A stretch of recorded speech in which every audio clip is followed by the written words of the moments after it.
Welcome to new TV Telugu. కేంద్ర సహాయ మంత్రి బండి సంజయ్ ను కేంద్ర మంత్రివర్గం నుంచి వెంటనే బర్తరఫ్ చేయాలని బీఆర్ఎస్ కార్యనిర్వాహక అధ్యక్షుడు కేటీఆర్ డిమాండ్ చేశారు. ఎల్బీ నగర్ లో నిర్వహించిన నా బూత్ నా భవిష్యత్ కార్యక్రమంలో ఆయన వ్యాఖ్యలు చేశారు. బండి సంజయ్ కుమారుడు భగీరథ్ పోక్సో కేసులో అరెస్టైన నేపథ్యంలో ఆయన ఈ విమర్శలు చేశారు. రాష్ట్రంలో ఒక బాలికకు తీవ్ర అన్యాయం జరిగితే ప్రభుత్వం ఏమాత్రం పట్టించుకోకుండా మిన్నుకుండిపోయిందని కేటీఆర్ ఆరోపించారు. కాంగ్రెస్, బీజేపీ పార్టీలు కలిసి బాధితురాలికి అన్యాయం చేయాలని చూశాయని విమర్శించారు. కానీ ఆ బాలికకు న్యాయం జరిగేలా బీఆర్ఎస్ పార్టీ మాత్రమే పోరాడిందని తెలిపారు. గత 2.5 ఏళ్లుగా తెలంగాణలో శాంతి భద్రతలు పూర్తిగా దిగజారాయని ఆరోపించారు. ప్రధాని మోదీ చెబుతున్న బేటీ పడావో బేటీ బచావో నినాదం కేవలం మాటలకే పరిమితమైందని విమర్శించారు. దేశ చరిత్రలో బహుశా మొదటిసారి ఓ కేంద్ర మంత్రి కుమారుడిపై లుకౌట్ సర్క్యులర్ ఇచ్చే పరిస్థితి వచ్చిందని కేటీఆర్ అన్నారు. బండి సంజయ్ను మంత్రి పదవి నుంచి తొలగించకపోతే ఈ కేసులో విచారణ సరిగా జరగదని అనుమానం వ్యక్తం చేశారు. తప్పు చేసిన వ్యక్తిని దాదాపు 9 రోజుల పాటు దాచిపెట్టింది కేంద్ర మంత్రేనని ఆరోపించారు. బాధితురాలి తల్లిదండ్రులను భయభ్రాంతులకు గురిచేసి కేసును నీరుగార్చాలని చూశారన్నారు. ఇలాంటి వ్యక్తులు ఉన్నతమైన పదవుల్లో కొనసాగడం తెలంగాణ రాష్ట్రానికే గాక దేశానికే అవమానమని మండిపడ్డారు.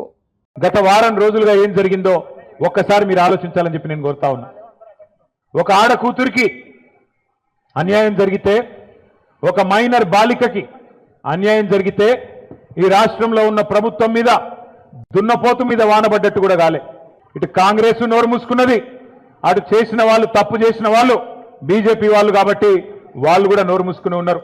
కొట్లాడింది ఎవరు? నిలబడ్డది ఎవరు? అల్టిమేట్ గా తెలంగాణలో ఎవరికి ఏ సమస్య వచ్చినా మళ్ళీ నిలబడి కలబడేది ఎవరు? గట్టిగా చెప్పాలి, వినబడతలేదు. కేసీఆర్ గారి బృందమేనా? కేసీఆర్ దళమేనా? మళ్ళీ నిలబడేది, కలబడేది, గొంతు విప్పేది, కొట్లాడేది మళ్ళీ మనమే. ముఖ్యమంత్రి, కేంద్ర మంత్రి ఇద్దరు కుమ్మక్కై ఆ అమ్మాయికి అన్యాయం చేయాలనుకున్నా ఆ తల్లి తండ్రి వెనుకకు తగ్గలేదు. కామాంధుడి చేతిలో విలవిలలాడిన అమ్మాయికి న్యాయం చేయాలని చెప్పి ఆ తల్లి తండ్రి చేసిన పోరాటం, దానికి అండగా మన బీఆర్ఎస్ పార్టీ మహిళల నాయకత్వం, మన బీఆర్ఎస్ పార్టీ మహిళా బృందానికి కూడా గట్టిగా చప్పట్లతో మీరు అభినందనలు చెప్పాలా.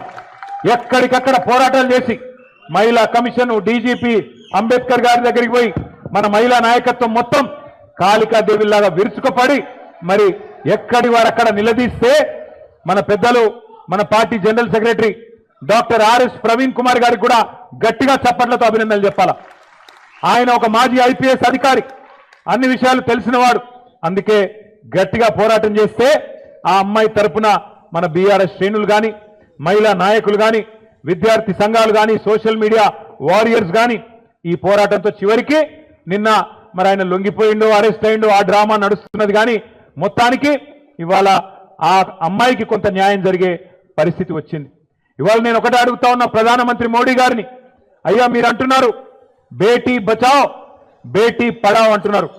కేవలం నినాదాలకే పరిమితమైతే న్యాయం జరగదు. మోడీ గారు బహుశా భారతదేశంలో మొట్టమొదటిసారి ఒక కేంద్ర మంత్రి కొడుకు మీద లుకౌట్ నోటీస్ ఇచ్చే పరిస్థితి వచ్చింది.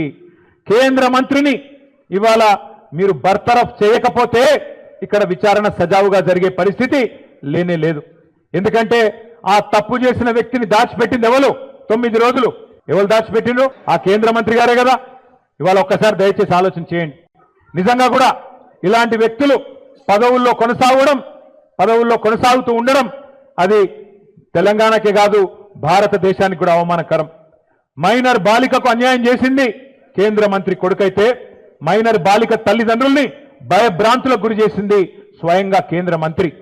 ఆయననే పిలిచి బెదిరించి వాళ్లను మరి ఇబ్బంది పెట్టే ప్రయత్నం చేసినారు. ఇంత తీవ్రమైన కేసును నీరుగార్చే ప్రయత్నం చేసింది ఈ రాష్ట్ర ముఖ్యమంత్రి. హనీ ట్రాప్ అని మీడియాను మనీ ట్రాప్లో వేసి మీడియాను గొంతు నొక్కి వాళ్ళను కూడా వార్తలు రానియకుండా చేసింది ముఖ్యమంత్రి, కేంద్ర మంత్రి ఇద్దరు కలిసి పెట్టిదంతా మీకెందుకు చెప్తున్నాను మీరు అనుకోవచ్చు. ఎందుకంటే ఒకటే ఒక్క డిమాండ్ మనందరిది ఈ సమావేశం ద్వారా, ఖచ్చితంగా కేంద్ర మంత్రి గారిని వెంటనే బర్తరఫ్ చేయాలని ఈ సమావేశం నుంచి మీ చప్పట్ల ద్వారా కేంద్ర ప్రభుత్వానికి మనం డిమాండ్ చేద్దాం.